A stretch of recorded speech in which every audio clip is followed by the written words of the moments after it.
Friends आज कहीं इच्छा होची मोर इच्छा है किसी कहवाई क्या विषय आपण मैंने निहाती शुणापी इंटरेस्टेड हे।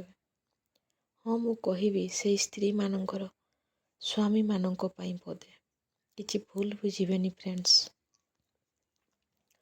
मोर कहबार अर्थ जो स्वामी माने स्त्री को भरोसा करि पारंतिनी, बापा माँ को कथारे बहुत कटु कथा कही थांती, छोट छोट कथारे बहुत खराब कथा कही गाड़ी गुलज करने सहित मारपीट करी थांती।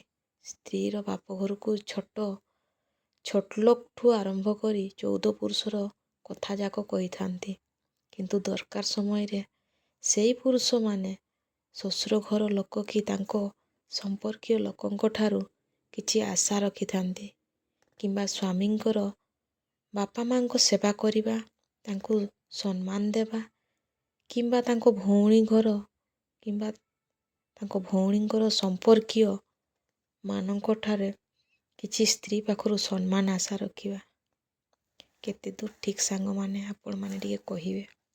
सांग माने जेतेबेले असुविधा थिबो, देह खराब थिबो किंबा तांको बापा माँकर असुस्थता समय रे स्त्रीर कर्तव्य कथा कही थांती, सेतेबेले स्त्रीटीर मनर अवस्था कौन थिबो केही केबे बुझिबाकू चेष्टा करंतिनी। तथापि स्त्रीटी समस्तंकर कथा मानी मन भितरे दुख कहकू चापी रखी दिन सारा सबु काम कला परे भी स्त्रीटी को कहा जाए कि दिन सारा घरे रही तू कौन काम करुथुलु। सांग माने एई तो जीवन आ एई तो संसारर स्वामी मानकर अवहेला होची स्त्री मानक प्रति।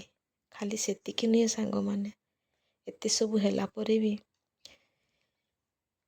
स्त्रीटी बिचारी स्वामीर प्रतिटी असुविधा रे ठिया हुए, समस्यार समाधान करे।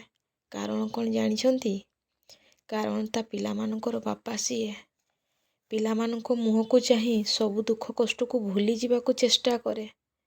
आउ सबुदिन परी अपेक्षा थाई कि राति पाही गले पुणी जेमती नुआ सकाळर सूर्यर नुआ किरण परी आशा आशारे ही ता जीवन बिताए। से हेउछि परा कहार झियो तो आउ कहार भौणी तो आउ कहार स्त्री,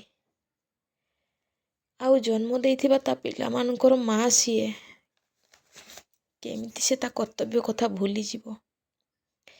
शेषरे से मन को बुझाई कहे कि हे धरित्री माँ, हे जगतर नाथ जगन्नाथ, जीवी मु सबु सही आउ नदी परी जीव सबु मोर दुख बही, दिने ना दिने दुख मोर जीव सबु बही।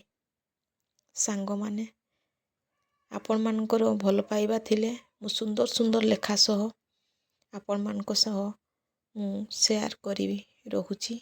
जय जगन्नाथ।